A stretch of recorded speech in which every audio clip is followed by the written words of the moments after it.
Hey there. Welcome to the Uncensored Unprofessor, a podcast where I want to think more deeply with you about Christian faith and life.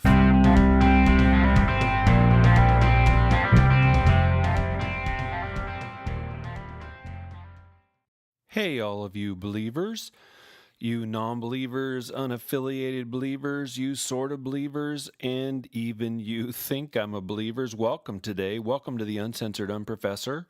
My name is Ed Rybarczyk, and man, I love the genius of reason. I've finished reading Michael Polanyi's dense book, Personal Knowledge, and right off the bat therein, I find my heart being ignited by what my head is processing. I'm going to get into Polanyi in a moment, but I want to pause momentarily and say that I hope what you are learning in life, who you are learning from, or how you're living are all similarly igniting your own heart. I'm delving still deeper into my faith versus reason debate, an exploration of that. This is episode 3 in that series, and today I want to broach the question, are scientists truly objective? But before I get into that, I want to set things up for you along a more holistic line of thought. You know probably that among evangelicals, and charismatics, there's a false dichotomy. The heart is its own arena, and the head is its own arena. And I don't know about you, but I grew up in my faith being taught you can't get too deep in your head, or people are worried if your heart isn't involved. And there's kind of a false dichotomy in the midst of all that. And I want you to know, contrary to that, the Bible ingeniously views us as whole selves. It uses the word soul toward that end. The Bible knows, which means that the Holy Spirit knows, that our whole self is affected by our whole self, right? Your body affects your spirit. Your spirit affects your body. What you eat affects your heart. Whether or not you exercise affects your sleep. Your work affects you at home, right? That I drank too much coffee yesterday affected my putting stroke. I'll just throw that in there so you know the important stuff about me. Or your relationship with your boyfriend affects you during worship at church. Your physical state of health can keep you from spending time with loved ones. The dreams you have at night affect how you process your day. Or that nasty jerk cut you off on the freeway can have you walking into your house on edge at day's end. The soaring rise in the cost of my insurance coverage can have me distracted when I'm at an extended family gathering. My point for naming things like that is that we are whole selves. What we believe affects other things in our lives. How we think, what we think, that we think, it all does things to us. How we feel, what we feel, that we feel, it all does things to our whole self. Our very soul is shaped by our habits, values, practices, disciplines, belief, and soul care. Are you taking time to care for your soul? Are you enjoying any silence? Do you ever just stop and read a chapter in Scripture? Or do you ever find some kind of aesthetic that allows you to bask in the presence of holy? Ever pause to utter a quick prayer of thanksgiving for something? I hope you're taking care of your soul. My soul is full of gratitude today. I'm grateful for physical health and life and a good night's rest last night. I'm grateful for a beautiful little 2-year-old granddaughter I've nicknamed Wiggs.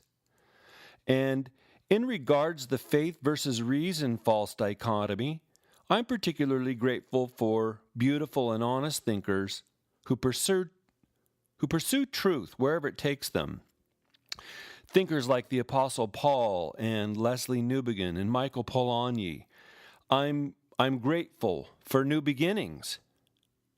This is my 3rd podcast on the faith versus reason dichotomy, and that faith and reason are supposedly in opposition to one another is just dumb. Of course, cynical reason can be set against faith, or of course, blind faith can set itself against reason. But as society today, as the major media today, or as too many universities today would have it, only mature skeptics are reasonable, while people of faith are knuckle-scraping Cro-Magnon types who live in dank caves full of superstition. It's all poppycock. Poppycock, I say. It's all a phony ruse put upon religious folk. Well, it's all a phony ruse unless religious folk accept that phony construction. So, in my last 2 episodes, I broached the topic of reason versus faith, and I want to explain again why I'm on this topic. In light of the broader cultural matrix, or as I prefer to put it, the lake that we now find ourselves swimming in, Christians may find themselves feeling silly, or ignorant, or guilty, or naive for believing. Society talks all the time about how it is that reason towers above faith, right? I just had a wonderful conversation with an extended family member who told me he doesn't have enough faith to be a Christian. He only wants to believe what is reasonable. To explore this, we briefly noted some history to help understand how we painted ourselves into this corner of this false dichotomy. History shows us that Descartes was enormously influential. His emphasis upon doubt as a ground for human existence and knowing caused some clear effects upon Western society, and those occurred whether Descartes intended them or not. So as I said in my last episode, Descartes split apart the mind and reality. He caused a divorce between the objective and subjective poles in our knowing. And now, today in our postmodern era, total skepticism is considered to be a legitimate philosophic position. We're going to get deeper into some of this, but first I want to take a quick time out. We only can think deeply for so long in these podcasts. Sometimes we need a break. We need a time for some laughter. So I'm going to tell you a joke, just for the sheer joy of it. A stingy miser worked all of his life and made a lot of money. He loved that money more than just about anything and rarely spent a dime. On his deathbed, he said to his wife, "Promise me that you'll put all my money in the casket with me. I want to take it all to the afterlife with me. Promise." His wife promised him with all of her heart that she would indeed put all his money in the casket with him. So then he died. He was stretched out in the casket, his wife sitting there in black with her best friend beside her. After the ceremony, the wife slipped a box into the casket just before it was closed. The wife's friend clutched her by the sleeve and asked, "Tell me you weren't fool enough to put all that money in there with that man." The wife then replied, "Listen, I'm a Christian. I can't break a solemn promise. I promised to put his money in the casket with him." The friend said, "You mean to tell me you actually put all his money in there?" The dutiful wife said, "I sure did. I wrote him a check for the full amount." Human nature, right? We are masters at manipulating the system, at gaming the system, and somewhere that manipulation is down inside of our very genetic code. Okay, anyway, back to Descartes. Total skepticism not only doesn't work, it's just not the way we are wired in our human nature. Think with me for a minute, and I'm going to ask you to be honest. When a newborn baby looks into the face of her mother, is that baby at day one trusting and believing the mother, or doubting and questioning the mother? We're born believers, aren't we? We come out of the chute, so to speak, believing. It's only over time, with sufficient wounding and pain and college degrees, that we learn to doubt. Now, the Cartesian charge goes like this: science is built on nothing but reason, and religion is built on nothing but faith. But the truth is that all knowledge is built on faith. So think with me. Let me make a silly example.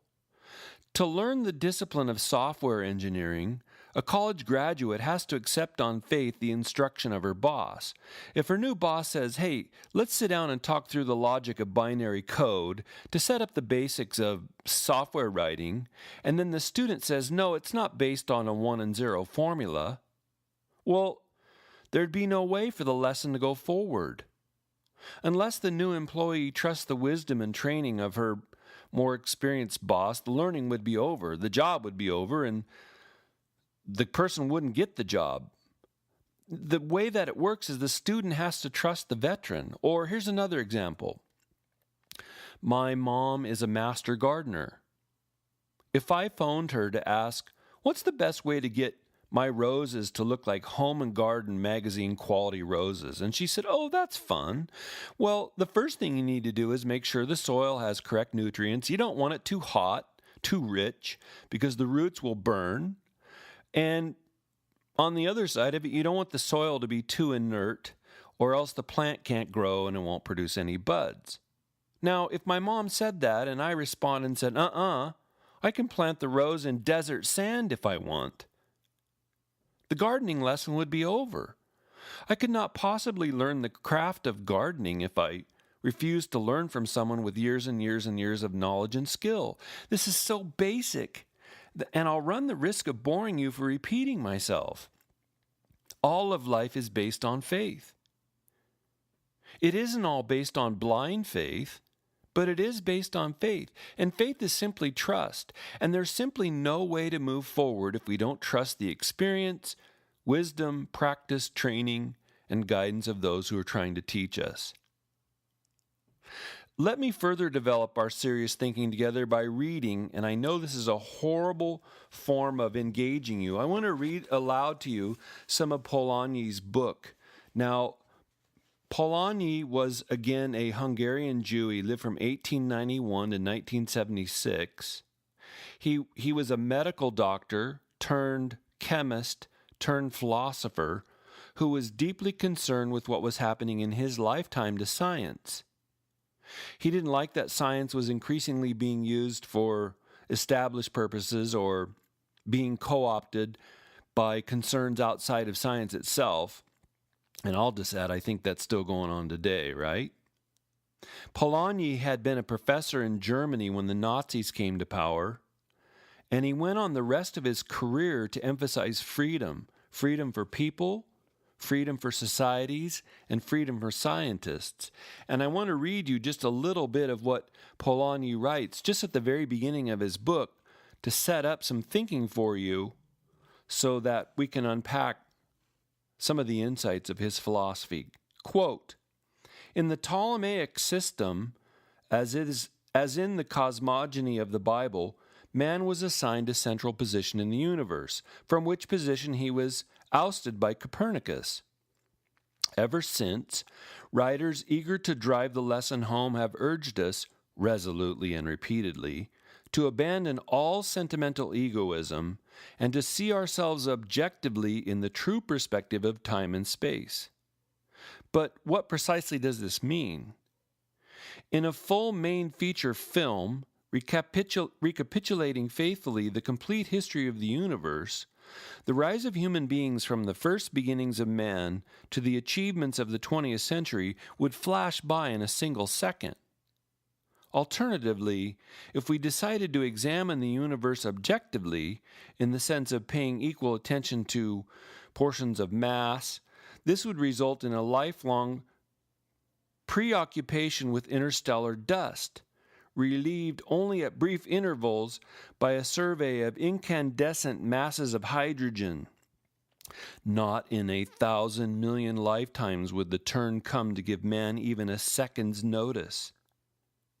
It goes without saying that no one, scientists included, look at the universe this way, whatever lip service is given to objectivity. Nor should this surprise us, for, as human beings, we must inevitably see the universe from a center lying within ourselves and speak about it in terms of a human language shaped by the exigencies of human intercourse.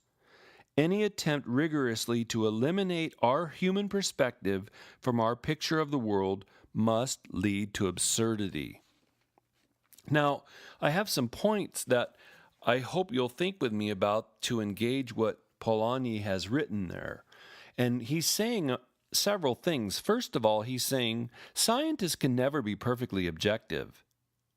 Even though the faith, reason, false dichotomy pretends and tells us that science is always and only objective. There is no pure objectivity. That's not Polanyi's final conclusion, but he points this out repeatedly along the way to show us that it's a myth that science is purely objective. Now, for me, the Uncensored Unprofessor, I'll also add that it's a myth that religion is purely subjective, but that's a topic for still more digging, later digging. There is no pure objectivity.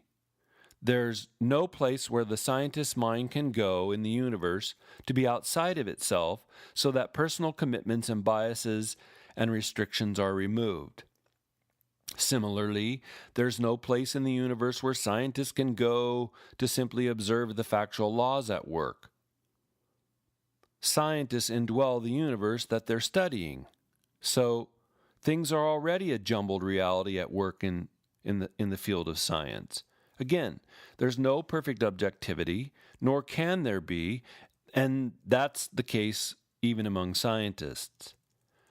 Scientists can never be perfectly objective. Secondly, Polanyi will unpack for us that scientists cannot do their science without personal bias. That's because the scientist is always involved in her science. She cares. She wants to understand. She brings knowledge and beliefs to the work table that are already at hand, even before she begins to crack open cellular structure. The research community does not approach their field or their program without bias. They have a bias, and their bias is they can understand. They know they are bright people trying to penetrate the mysteries of complex problems. They're also biased to think that the topic, whether it's the cell, an atom, a plant, an animal, chemical, or fluctuation, some problem they are studying, they believe that all of those things are themselves understandable. They have faith that they can know a knowable universe. They don't believe that the universe is shrouded in impenetrable darkness. They believe they have the intellect and the discipline to solve difficult puzzles. So there's no objectivity, and of course scientists come to the table with bias.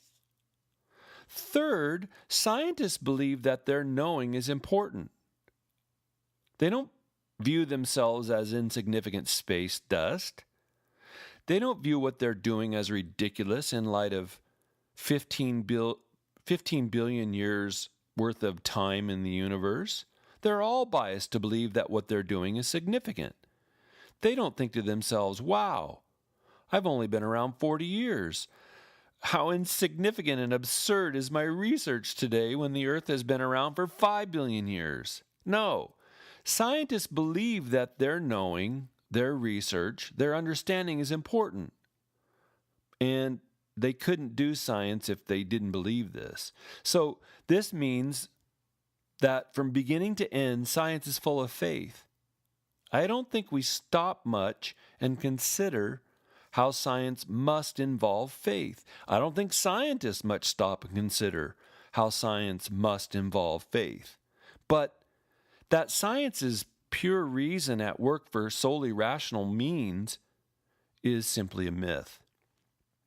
Fourth, if you read through Polanyi's book, you will see that he argues we cannot know unless we are the ones knowing.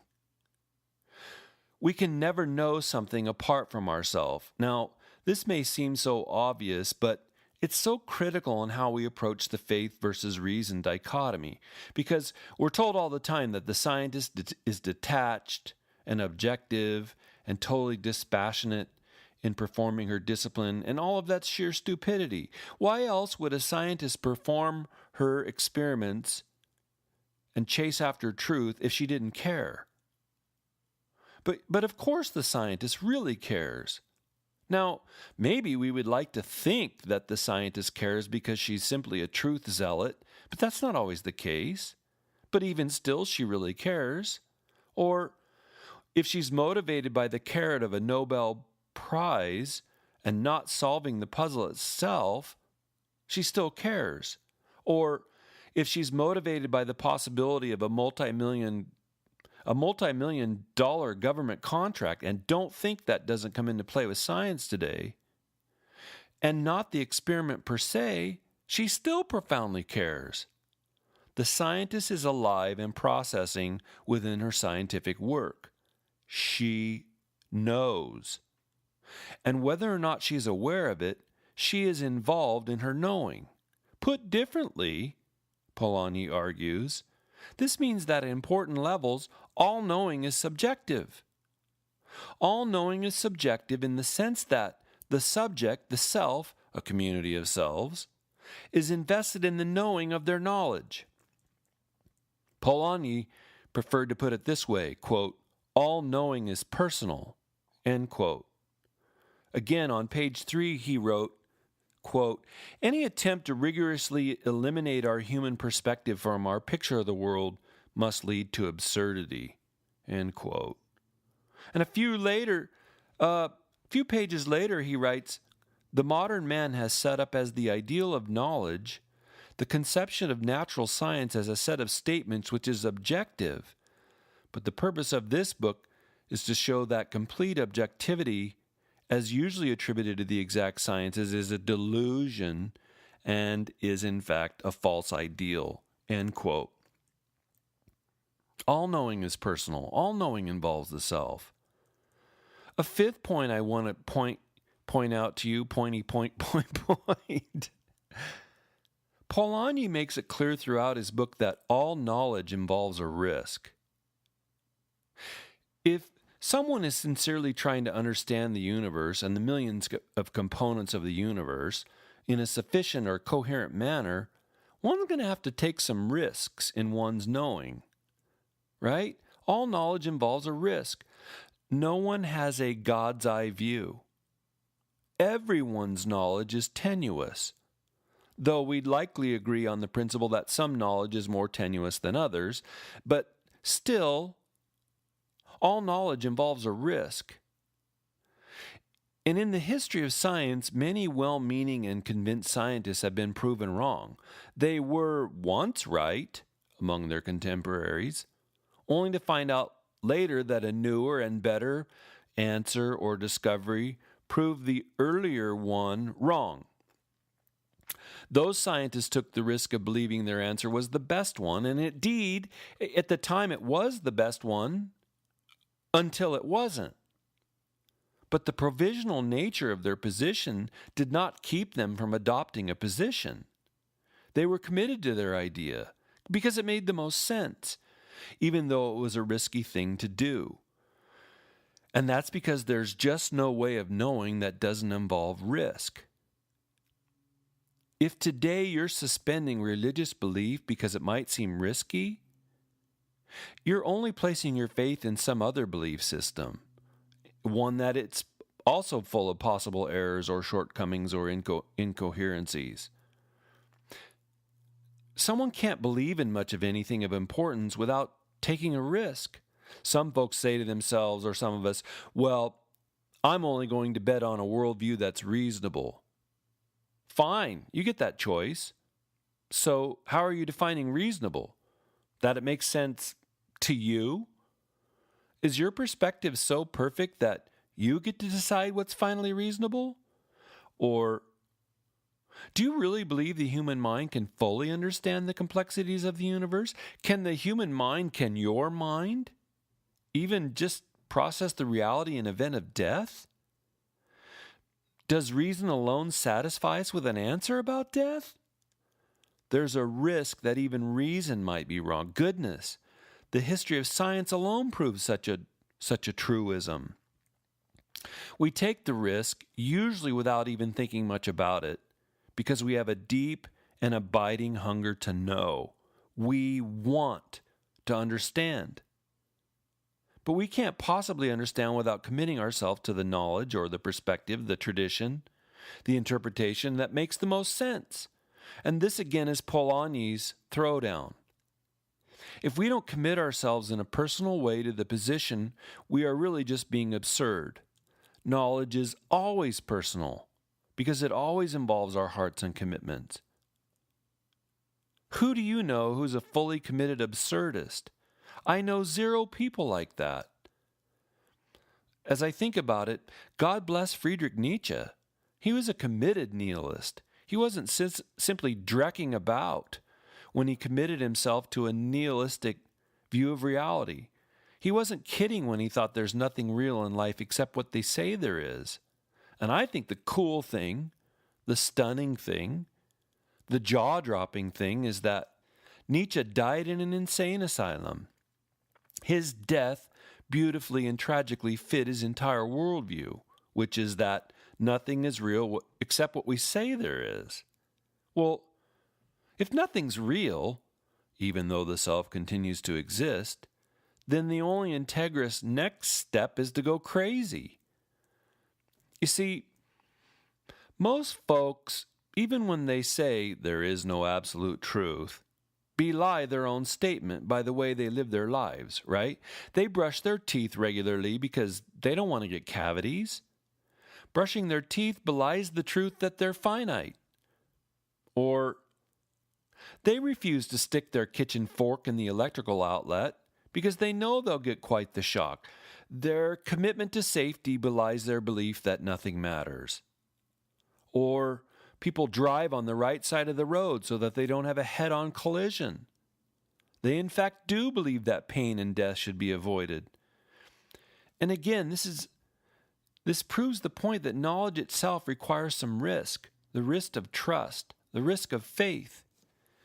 Even more so is all that true regarding knowledge about life's ultimate questions.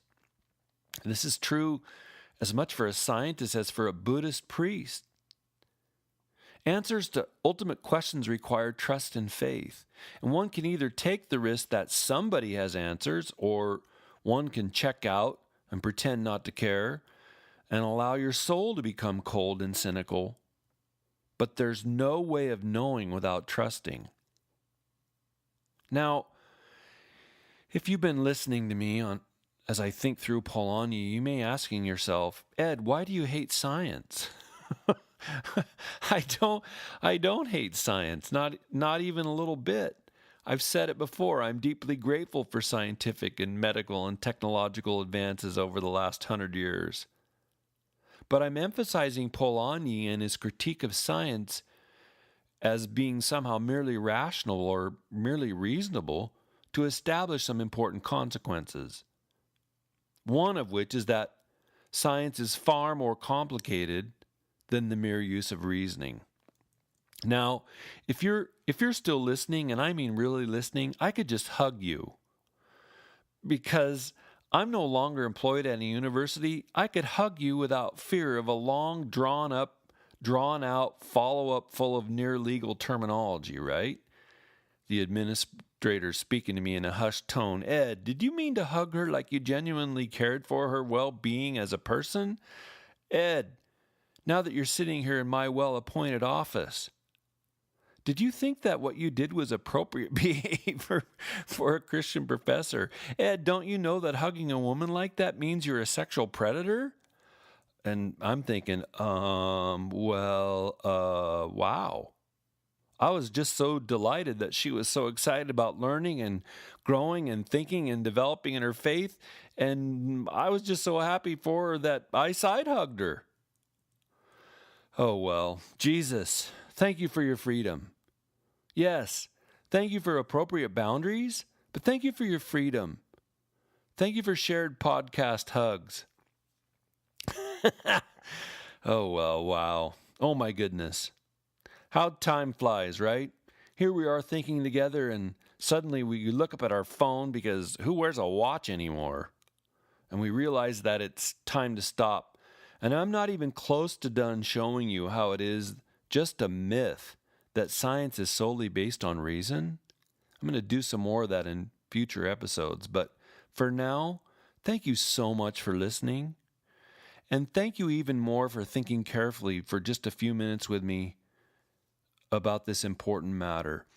As you know, if you have questions or suggestions or comments or clean jokes, please reach me at uncensoredunprofessor@gmail.com.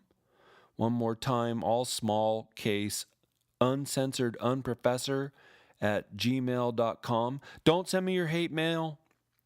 Don't send me bomb threats. But if you want to reach me, I'd be happy to hear from you then. Again, thanks for listening. Turn your brains on, everybody.